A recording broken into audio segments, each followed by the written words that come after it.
Wonder Woman. Un simple tourbillon, 2 bracelets d'argent et un costume étoilé qui allait fasciner des générations entières. Diffusée à partir de 1975, la série a suivi Diana Prince, quittant l'île paradisiaque pour affronter le monde des hommes, aux côtés de son fidèle allié Steve Trevor, combattant espion et savant fou à travers 3 saisons et 2 chaînes différentes. Mais derrière l'avion invisible, le générique entêtant et ses bracelets qui repoussèrent les balles, se cache une série qui n'a cessé de se réinventer, changeant d'époque, de costume et même de reine sur l'île paradisiaque, tout en transformant son actrice principale en icône absolue de la pop culture. Voici 15 secrets méconnus sur la série Wonder Woman.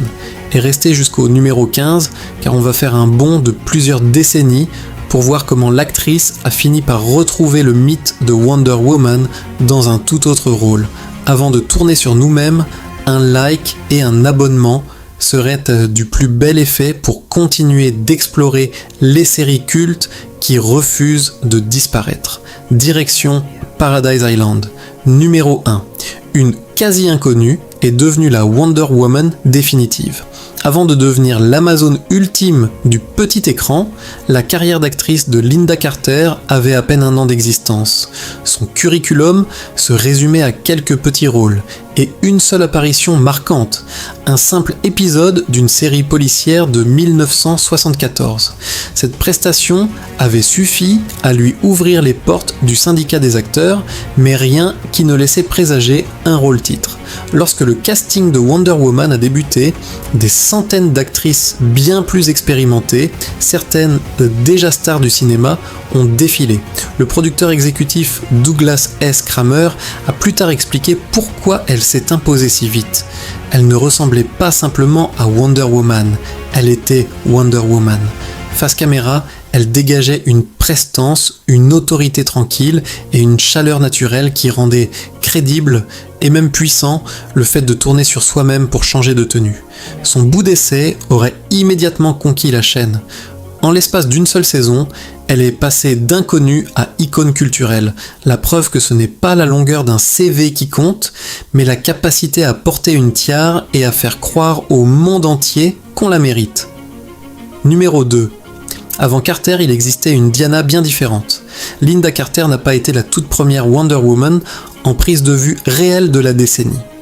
En 1974, une chaîne avait tenté l'expérience avec un téléfilm mettant en scène une autre actrice dans le rôle de Diana Prince. Et le résultat ressemblait à peine au personnage que les fans connaissaient. Cette version n'avait ni tiare, ni lasso magique, ni pouvoir surhumain. L'héroïne portait un survêtement rouge et bleu, arborait des cheveux blonds et agissait comme une agente gouvernementale, dotée de compétences en arts martiaux et d'un vague sens de la justice. L'histoire s'inspirait vaguement d'une époque des comics où Wonder Woman avait renoncé à ses pouvoirs. Mais à l'écran, cela ressemblait davantage à un film d'espionnage patriotique qu'à un récit de super-héros. Les audiences purent obéir correctes, mais sans plus. Le public n'a pas rejeté le projet, mais ne s'est pas non plus enthousiasmé pour cette Diana dépouillée de ses pouvoirs. La chaîne a compris le message. 1 an plus tard à peine, tout a été remis à zéro. Nouvelle actrice, pouvoir restauré, costume traditionnel et un ton bien plus fidèle aux matériaux d'origine. Cette fois, on s'était souvenu qu'elle était censée être une super-héroïne. Numéro 3. La série a changé de chaîne et bondi de 30 ans dans le temps. La première saison installait fermement Diana dans les années 1940, frappant des nazis, déjouant des agents de l'Axe et pilotant son avion invisible sur fond de Seconde Guerre mondiale. Les audiences des thémas correctes, mais la chaîne a rechigné devant le coup de reconstitution hebdomadaire de l'époque. Avion vintage, uniforme d'époque, décor historiquement fidèle. Elle a donc abandonné le projet. Une autre chaîne y a vu une opportunité. Son offre était simple, ramener Wonder Woman à l'époque contemporaine, supprimer les coûteux artifices d'époque et miser sur l'aventure d'espionnage et de science-fiction typique des années 1970. Dans cette version remaniée, Diana réapparaissait à la fin des années 1970 comme agente d'une organisation gouvernementale, désormais équipée de gadgets modernes et affichant une mode et une coiffure typiquement contemporaines. Restait un problème de taille. Steve Trevor était devenu un pilier tellement essentiel que les producteurs ne voulaient pas s'en séparer, mais le personnage aurait dû avoir vieilli de 30 ans. La solution fut typiquement télévisuelle, reconvertir l'acteur en Steve Trevor Jr., le fils de l'allié original de Diana pendant la guerre, et poursuivre l'aventure. C'était moins coûteux, plus tendance et suffisamment moderne pour séduire un nouveau public. La série a ainsi continué de tourner pendant 2 saisons supplémentaires. Numéro 4. La transformation par la rotation venait de Lynda Carter elle-même. L'une des images les plus inoubliables de la série, Diana Prince tournant sur elle-même pour devenir Wonder Woman, n'existait ni dans les comics, ni même dans les premiers scripts. Les producteurs n'avaient initialement aucune idée claire de la façon de mettre en scène cette transformation à l'écran. De simples transitions entre tenue civile et costume paraissaient maladroites et privaient le moment de toute magie. Lynda Carter a proposé une autre approche, une rotation gracieuse, presque rituelle, capable de devenir une signature visuelle. Les premiers épisodes l'ont testé sous une forme simple. Le tournoiement était plus lent, sans éclat lumineux spectaculaire, et Diana devait encore dissimuler ses vêtements civils hors champ après coup. Avec le temps, la production a pleinement embrassé cette fantaisie. Les équipes d'effets spéciaux ont ajouté un éclat de lumière au milieu de la rotation, et l'on a discrètement cessé de se soucier de savoir où passait l'ancienne tenue. En quelques secondes de pellicule, la série avait trouvé son langage de transformation. L'idée est devenue si emblématique que l'éditeur de comics l'a fini par l'intégrer officiellement à la mythologie du personnage. La rotation de Carter n'a pas seulement changé son costume, elle a changé le canon, transformant une simple mise en scène télévisuelle en un élément officiel de l'histoire du personnage. Numéro 5. Ces bracelets étaient en vrai métal, avec de vrais effets pyrotechniques. Les bracelets pare-balles de Wonder Woman n'étaient pas de simples accessoires clinquants. Pendant la première saison, ancrée dans la Seconde Guerre mondiale, Diana portait des poignets couleur argent, en accord avec une esthétique plus classique. Lorsque la série a changé de chaîne pour un cadre contemporain, son apparence a évolué en conséquence. Les bracelets sont devenus dorés et sophistiqués, à l'image d'une héroïne modernisée. Mais la vraie surprise réside dans leur fonctionnement. Pour simuler des balles ricochant sur le métal, les accessoires étaient équipés de minuscules charges pyrotechniques. Lynda Carter les déclenchait elle-même via un dispositif dissimulé dans sa paume, synchronisant son geste pour que chaque blocage des bras croisés coïncide avec une gerbe d'étincelles. Aucun trucage numérique, seulement des fils, des charges explosives miniatures et une chorégraphie minutieusement réglée. Chaque fois que les spectateurs entendaient ce ricochet sec et voyaient jaillir des étincelles de ses poignets, ils assistaient à un effet pratique parfaitement chronométré qui exigeait une confiance totale entre l'actrice, l'équipe de cascadeurs et le reste de l'équipe technique. Numéro 6. L'avion invisible, d'idée un peu ridicule à carrément absurde. Sur le papier, un avion invisible relève de la pure fantaisie de bande dessinée. Avec les budgets télévisuels des années 1970, cela devenait tout autre chose. Pendant la première saison, les séquences de vol utilisaient une maquette transparente suspendue devant d'étoiles de fond de ciel. On devinait clairement la miniature, mais un éclairage et un cadrage astucieux permettaient à la série de jouer la carte du sérieux. Une illusion qui tenait suffisamment la route, surtout pour les jeunes spectateurs prêts à faire un effort d'imagination.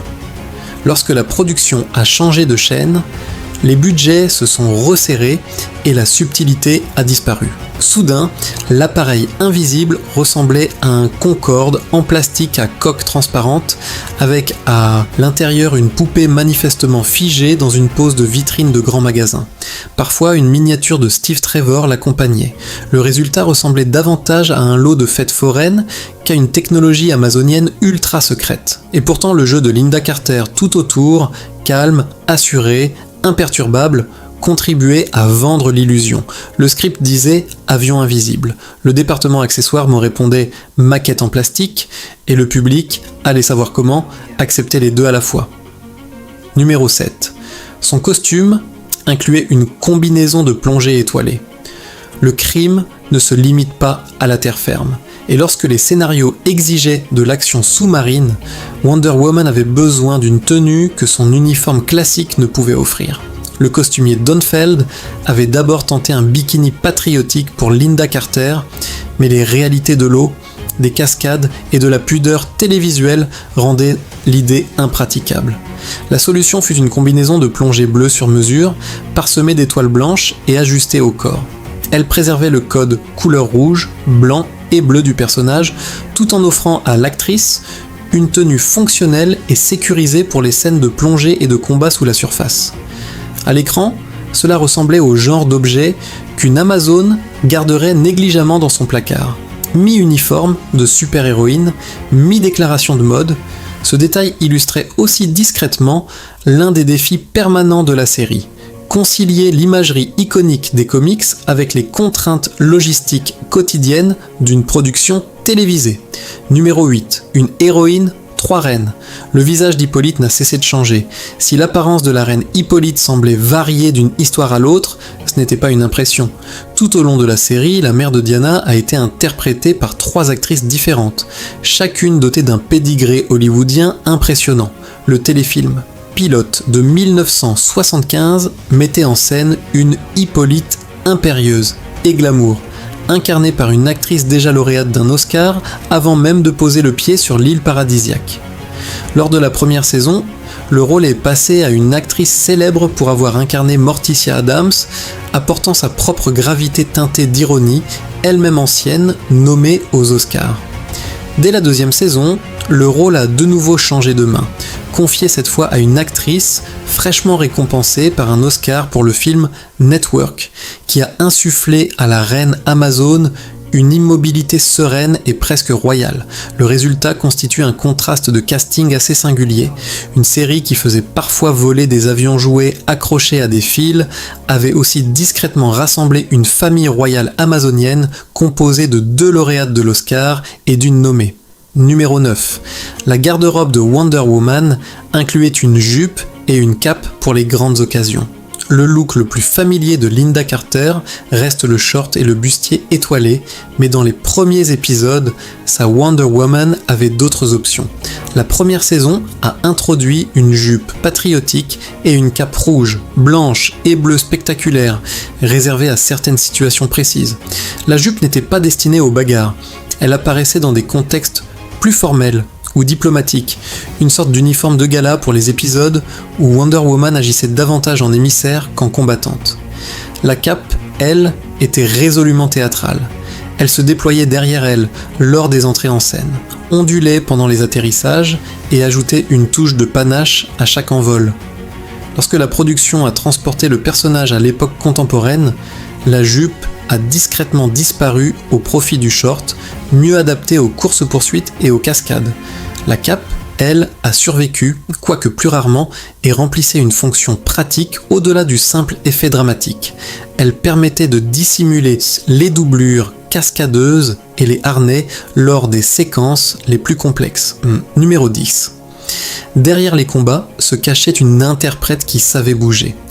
Linda Carter s'appuyait sur des cascadeuses professionnelles pour le travail le plus périlleux, mais elle insistait pour assurer elle-même une grande partie des performances physiques, autant que le studio le lui permettait. Sa formation en danse classique lui conférait un sens du contrôle et de l'élégance qui a façonné les mouvements de Wonder Woman. Les scènes de combat portaient souvent une pointe de chorégraphie, des coups de pied et de poing qui s'enchaînaient comme des pas de danse, des sauts qui retombaient avec une précision presque chirurgicale plutôt qu'avec de la force brute. Elle bondissait par-dessus les obstacles, pivotait dans ses coups, transformant ce qui aurait pu être un combat télévisuel rigide en quelque chose de fluide. Le meilleur exemple de sa volonté de repousser ses limites est survenu lors de la 2e saison avec une cascade en hélicoptère.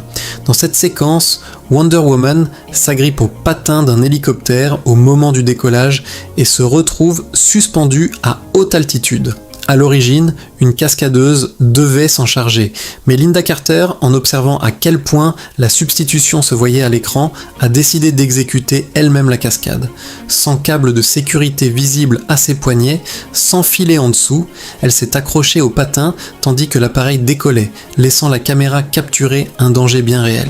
Le plan était si réussi qu'il est devenu un élément récurrent du générique d'ouverture. Ce n'est que plus tard que le studio a pleinement mesuré à quel point il était risqué pour son actrice principale de se suspendre à un hélicoptère au-dessus d'un canyon. Numéro 11. Le générique musical a été composé presque du jour au lendemain et n'a cessé d'évoluer. Ce thème musical éclatant et flamboyant, avec ses paroles évoquant collants de satin et combat pour ses droits, a été assemblé en un temps record. Le compositeur et le parolier l'ont bouclé en moins de 48 heures, casé entre d'autres engagements. Ils sont parvenus à capturer l'essence du personnage en quelques lignes percutantes et une mélodie qui sonnait comme un rassemblement patriotique, fusionné à la pop des années 1970. Un chanteur principal a mené l'enregistrement, épaulé par 3 choristes. À mesure que la série évoluait, la musique évoluait aussi. La saison ancrée dans la Seconde Guerre mondiale privilégiait des références guerrières dans les paroles. Lorsque l'intrigue a basculé vers les années 1970, ces références ont été retirées. En pleine 2e saison, la voix du chanteur principal a même été remplacée par une version pilotée au synthétiseur, reflet des tendances changeantes des musiques de série. Dès la 3e saison, le chanteur original est revenu en voix solo avec un nouvel arrangement et sans chœur d'accompagnement. En dehors de la série elle-même, le morceau a continué son chemin. En 1978, un groupe disco en a livré une réinterprétation dansante, la preuve qu'à cette époque, transformer n'importe quoi en tube de dance floor relevait presque de l'obligation. Numéro 12. Wonder Woman avait une petite sœur interprétée par une future prétendante à l'Oscar. Lors de la première saison, 3 épisodes ont introduit Drusilla, la petite sœur de Diana, plus connue des spectateurs sous le nom de Wonder Girl. Le rôle est revenu à une actrice alors en plein essor, à peine sortie de son tout premier film. Le temps de 3 épisodes, cette Drusilla enfilait à son tour costume étoilé, lasso et tiare.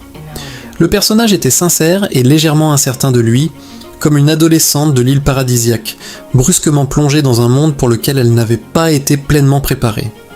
Cette exposition a contribué à faire connaître la jeune actrice, mais elle aurait détesté être associée à ce rôle et aurait décliné toute proposition de spin-off centrée sur Wonder Girl, craignant d'être enfermée dans le registre du second rôle de comic book alors que sa carrière débutait à peine. Son instinct s'est révélé juste. En quelques années, elle enchaînait des performances saluées par la critique dans plusieurs grands films, troquant l'entraînement amazonien contre des nominations aux Oscars. Numéro 13. Hors caméra, Lynda Carter menait une véritable carrière de chanteuse. À l'écran, Diana Prince avait rarement l'occasion de chanter. Hors caméra, Lynda Carter avait déjà bâti et continuait de développer un parcours musical sérieux. Au lycée, elle dirigeait un groupe dont le batteur allait plus tard devenir célèbre grâce à une autre série culte. Elle a ensuite tourné avec un autre groupe avant de décrocher le rôle de Wonder Woman. En 1978, en plein cœur de son passage à la télévision, en tant que super-héroïne la plus célèbre du petit écran, elle a sorti son premier album solo. D'autres disques ont suivi au fil des années, mettant en valeur une voix suffisamment polyvalente pour aborder standards, pop et blues. Des émissions spéciales lui ont permis de mêler chants et numéros de variété, l'une d'elles lui valant même un Emmy Award. Des décennies plus tard, elle a prêté sa voix et des chansons originales à un célèbre jeu vidéo, et s'est même produite sur la scène du West End londonien dans une comédie musicale. Pour de nombreux spectateurs, elle restera à jamais celle qui déviait les balles avec ses bracelets. Mais dans le monde plus large du divertissement, elle était aussi une musicienne accomplie, capable de tenir une scène sans costume de super-héroïne. Numéro 14. La série a discrètement testé une nouvelle direction dans ses derniers épisodes. À la fin de la 3e saison, l'équipe créative expérimentait une nouvelle formule. Plutôt que de conclure les intrigues sur des adieux définitifs, les derniers épisodes ont servi à esquisser des changements qui auraient pu constituer l'ossature d'une 4e saison remaniée. Dans l'un des épisodes, Diana déménageait à Los Angeles et rendait désormais compte à un nouveau supérieur. Plus spectaculaire encore, un homme génétiquement modifié faisait son apparition, interprété par un médaillé d'or olympique du saut à la perche. Ce personnage était pratiquement indestructible, les balles ricochant sur lui, et ses capacités semblaient conçues pour compléter celles de Wonder Woman, le positionnant comme un possible partenaire ou cohéros. Associé à un autre récit en 2 parties, introduisant ses propres nouveaux personnages et décors, la fin de saison ressemblait moins à une conclusion qu'à une phase de pilote déguisé. La chaîne cependant n'a pas été convaincue. Les audiences avaient chuté et l'ajout d'un allié surpuissant n'a pas suffi à inverser la tendance. Les derniers épisodes ont été diffusés dans le désordre, la nouvelle direction envisagée a été discrètement abandonnée et la série s'est achevée sans finale officielle ni véritables adieux. Numéro 15. Des décennies plus tard, Lynda Carter est revenue sous les traits d'une autre légende Amazon. Pendant des années après la fin de la série originale, l'association entre Lynda Carter et Wonder Woman est restée forte, mais elle était restée à l'écart des adaptations cinématographiques principales du personnage. Cela a changé avec le 2e film Wonder Woman. Dans une scène post-générique, une mystérieuse femme en cape bleue sauve avec une aisance déconcertante un enfant menacé par des débris avant de se tourner vers la caméra. C'est bien elle, incarnant désormais Asteria, une légendaire guerrière amazone, évoquée plus tôt dans le film comme la première porteuse de l'armure dorée, que Diana finit par revêtir. La scène ne durait que quelques secondes, mais son écho a largement dépassé sa durée. L'actrice ne reprenait pas son rôle télévisuel. Elle s'inscrivait dans une nouvelle pièce de la mythologie, une Amazone vétérane dont l'existence reliait différentes époques de l'histoire du personnage. Pour les fans de longue date, ce moment ressemblait moins à un simple clin d'œil qu'à une véritable transmission symbolique, une manière de reprendre possession d'un titre. Aucun effet spécial n'était nécessaire pour rendre la scène crédible. Des décennies après avoir enfilé le costume pour la première fois, sa seule présence et son histoire suffisaient. Voilà pour ces 15 vérités surprenantes qui se cachent derrière la série Wonder Woman. Quel fait a changé votre regard sur la série ? Si ce retour sur l'île paradisiaque et dans le prime time des années 1970 a réveillé des souvenirs de vous tournant sur vous-même dans votre salon, laissez un like, abonnez-vous et dites-nous en commentaire quel moment de la série vit encore dans votre tête. A très vite pour une nouvelle plongée dans les coulisses du petit écran.